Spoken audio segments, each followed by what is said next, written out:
भीष्म पितामह संपूर्ण कहानी पूर्व जन्म से मृत्यु तक। महाभारत एक ऐसा ग्रंथ है जिसमें कई नायक हैं। उनमें से एक नायक भीष्म पितामह भी हैं। सभी लोग जानते हैं कि भीष्म पितामह ने महाभारत की लड़ाई में कौरवों की ओर से युद्ध किया था, लेकिन बहुत से लोग उनके जीवन से जुड़ी बड़ी घटनाओं के बारे में नहीं जानते। जैसे भीष्म पितामह पूर्व जन्म में कौन थे, किसके श्राप के कारण उन्हें मनुष्य योनि में जन्म लेना पड़ा, उनके गुरु कौन थे और उन्हें क्यों अपने ही गुरु से युद्ध करना पड़ा। आज हम आप सबको इस लेख में भीष्म पितामह के पूर्व जन्म से लेकर उनकी इच्छा मृत्यु तक की संपूर्ण कथा बताएंगे। पूर्व जन्म में वसु थे भीष्म।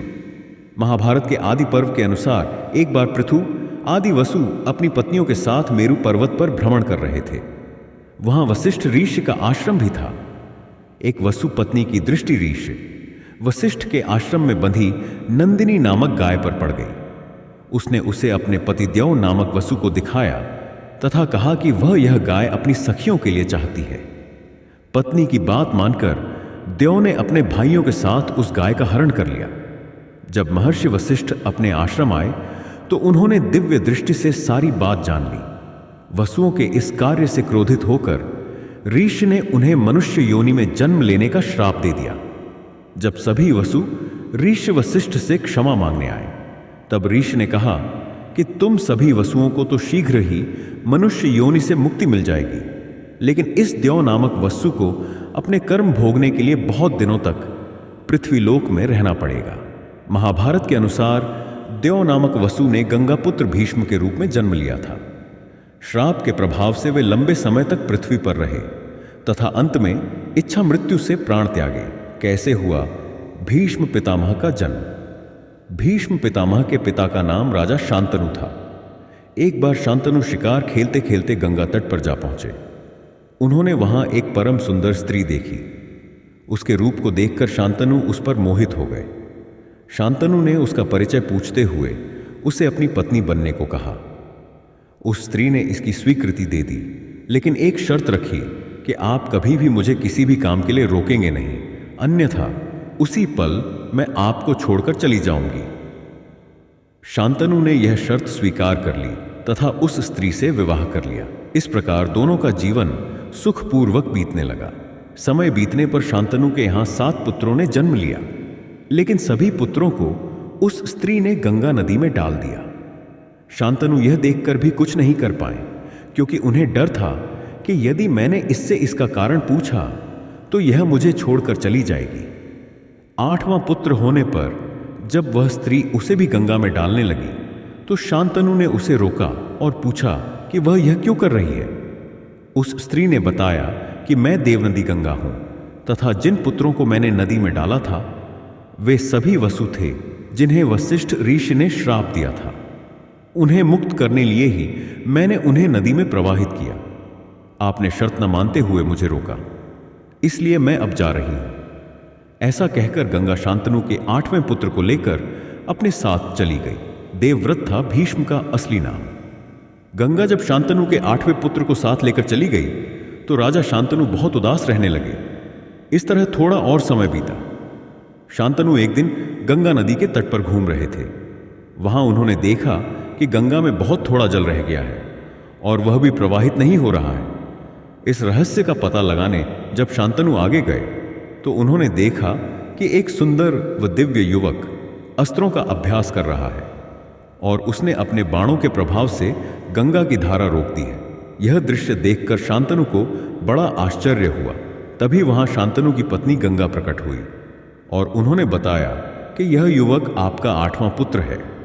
इसका नाम देवव्रत है। इसने वशिष्ठ ऋषि से वेदों का अध्ययन किया है तथा परशुराम जी से इसने समस्त प्रकार के अस्त्र शस्त्रों को चलाने की कला सीखी है। यह श्रेष्ठ धनुर्धर है तथा इंद्र के समान इसका तेज है। देवव्रत का परिचय देकर गंगा उसे शांतनु को सौंपकर चली गई। शांतनु देवव्रत को लेकर अपनी राजधानी में लेकर आए तथा शीघ्र ही उसे युवराज बना दिया। गंगा पुत्र देवव्रत ने अपनी व्यवहार कुशलता के कारण शीघ्र प्रजा को अपना हितैषी बना लिया। इसीलिए देवव्रत का नाम पड़ा भीष्म। एक दिन राजा शांतनु यमुना नदी के तट पर घूम कर रहे थे। तभी उन्हें वहां एक सुंदर युवती दिखाई दी। परिचय पूछने पर उसने स्वयं को निषाद कन्या सत्यवती बताया। उसके रूप को देखकर शांतनु उस पर मोहित हो गए तथा उसके पिता के पास जाकर विवाह का प्रस्ताव रखा। तब उस युवती के पिता ने शर्त रखी कि यदि मेरी कन्या से उत्पन्न संतान ही आपके राज्य की उत्तराधिकारी हो तो मैं इसका विवाह आपके साथ करने को तैयार हूं। यह सुनकर शांतनु ने निषाद राज को इनकार कर दिया, क्योंकि वे पहले ही देवव्रत को युवराज बना चुके थे। इस घटना के बाद राजा शांतनु चुप से रहने लगे। देवव्रत ने इसका कारण जानना चाहा तो शांतनु ने कुछ नहीं बताया। तब देवव्रत ने शांतनु के मंत्री से पूरी बात जान ली तथा स्वयं निषाद राज के पास जाकर पिता शांतनु के लिए उस युवती की मांग की। निषाद राज ने देवव्रत के सामने भी वही शर्त रखी। तब देवव्रत ने प्रतिज्ञा लेकर कहा कि आपकी पुत्री के गर्भ से उत्पन्न महाराज शांतनु की संतान ही राज्य की उत्तराधिकारी होगी। तब निषाद राज ने कहा, यदि तुम्हारी संतान ने मेरी पुत्री की संतान को मारकर राज्य प्राप्त कर लिया तो क्या होगा? तब देवव्रत ने सबके सामने अखंड ब्रह्मचर्य की प्रतिज्ञा ली तथा सत्यवती को ले जाकर अपने पिता को सौंप दिया। तब पिता शांतनु ने देवव्रत को इच्छा मृत्यु का वरदान दिया। देवव्रत की इस भीषण प्रतिज्ञा के कारण ही उनका नाम भीष्म पड़ा। भीष्म ने किया था काशी की राजकुमारियों का हरण। भरतवंशी राजा शांतनु को पत्नी सत्यवती से 2 पुत्र हुए, चित्रांगद और विचित्रवीर्य। दोनों ही बड़े होनहार व पराक्रमी थे। अभी चित्रांगद ने युवावस्था में प्रवेश भी नहीं किया था कि राजा शांतनु स्वर्गवासी हो गए। तब भीष्म ने माता सत्यवती की सम्मति से चित्रांगद को राजगद्दी पर बैठाया। लेकिन कुछ समय तक राज करने के बाद ही उसी के नाम के गंधर्वराज चित्रांगद ने उसका वध कर दिया। तब भीष्म में विचित्रवीर्य को राजा बनाया। जब भीष्म ने देखा कि विचित्रवीर्य युवा हो चुका है तो उन्होंने उसका विवाह करने का विचार किया। उन्हीं दिनों काशी के राजा की 3 कन्याओं का स्वयंवर भी हो रहा था। लेकिन काशी नरेश ने द्वेषतापूर्वक हस्तिनापुर को न्योता नहीं दिया। क्रोधित होकर भीष्म अकेले ही स्वयंवर में गए और वहां उपस्थित सभी राजाओं व काशी नरेश को हराकर उनकी 3 कन्याओं अंबा, अंबिका व अंबालिका को हर लाए। तब काशी नरेश की बड़ी पुत्री अंबा ने भीष्म से कहा कि वह मन ही मन में राजा शाल्व को अपना पति मान चुकी है। यह बात जानकर भीष्म ने अंबा को उसके इच्छानुसार जाने की अनुमति दे दी तथा शेष 2 कन्याओं का विवाह विचित्रवीर्य से कर दिया। भीष्म ने क्यों किया अपने गुरु से युद्ध? महाभारत के अनुसार भीष्म काशी में हो रहे स्वयंवर से काशीराज की पुत्रियों अंबा, अंबिका और अंबालिका को अपने छोटे भाई विचित्रवीर्य के लिए उठा लाए थे। तब अंबा ने भीष्म को बताया कि मन ही मन किसी और का अपना पति मान चुकी है। तब भीष्म ने उसे ससम्मान छोड़ दिया, लेकिन हरण कर लिए जाने पर उसने अंबा को अस्वीकार कर दिया। तब अंबा भीष्म के गुरु परशुराम के पास पहुंची और उन्हें अपनी व्यथा सुनाई। अंबा की बात सुनकर भगवान परशुराम ने भीष्म को उससे विवाह करने के लिए कहा, लेकिन ब्रह्मचारी होने के कारण भीष्म ने ऐसा करने से इनकार कर दिया। तब परशुराम और भीष्म में भीषण युद्ध हुआ और अंत में अपने पितरों की बात मानकर भगवान परशुराम ने अपने अस्त्र रख दिए। इस प्रकार इस युद्ध में न किसी की हार हुई न किसी की जीत।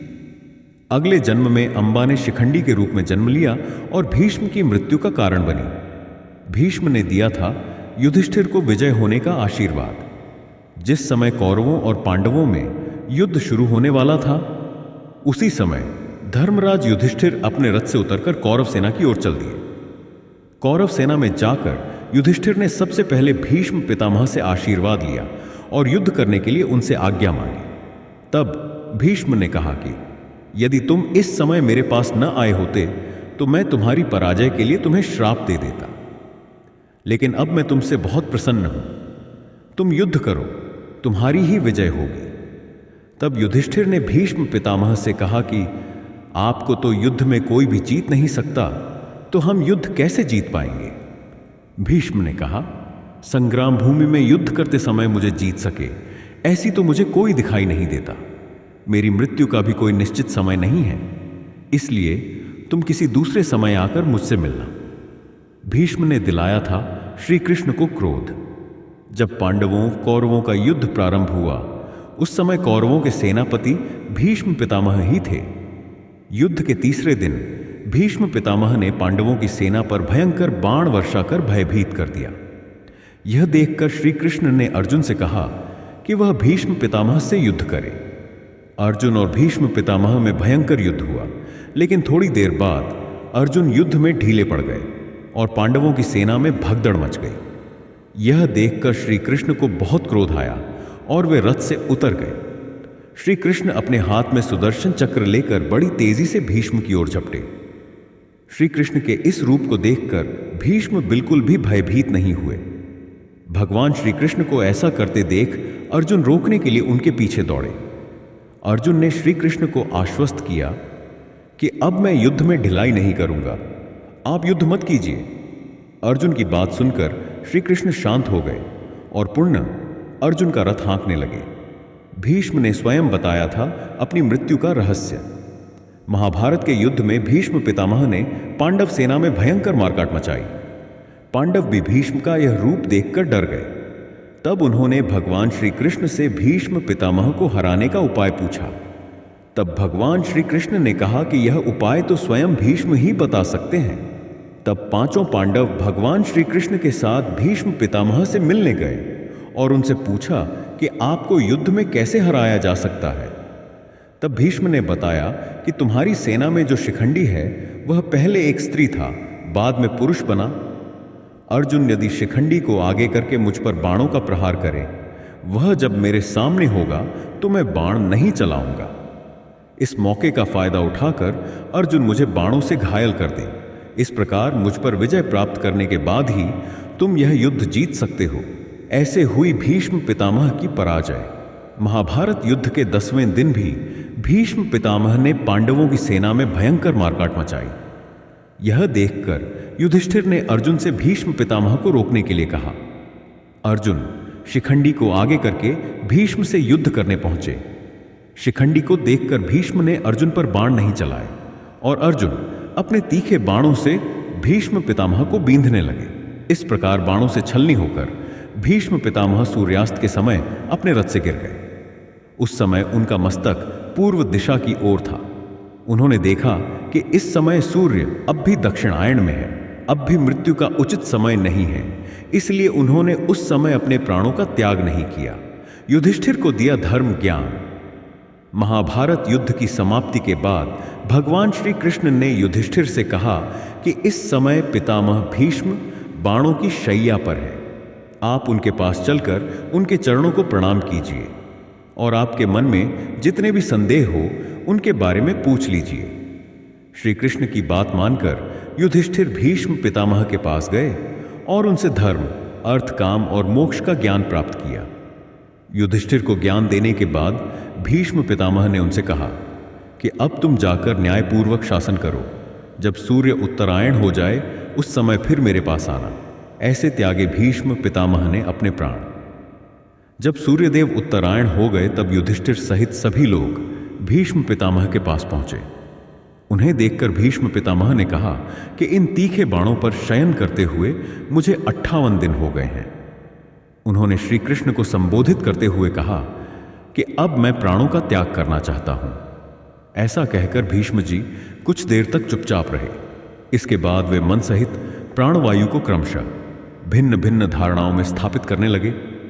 भीष्म जी का प्राण उनके जिस अंग को त्याग कर ऊपर उठता था उस अंग के बाण अपने आप निकल जाते और उनका घाव भी भर जाता। भीष्म जी ने अपने देह के सभी द्वारों को बंद करके प्राण को सब ओर से रोक लिया, इसलिए वह उनका मस्तक ब्रह्मरंध्र फोड़कर आकाश में चला गया। इस प्रकार महात्मा भीष्म के प्राण आकाश में विलीन हो गए।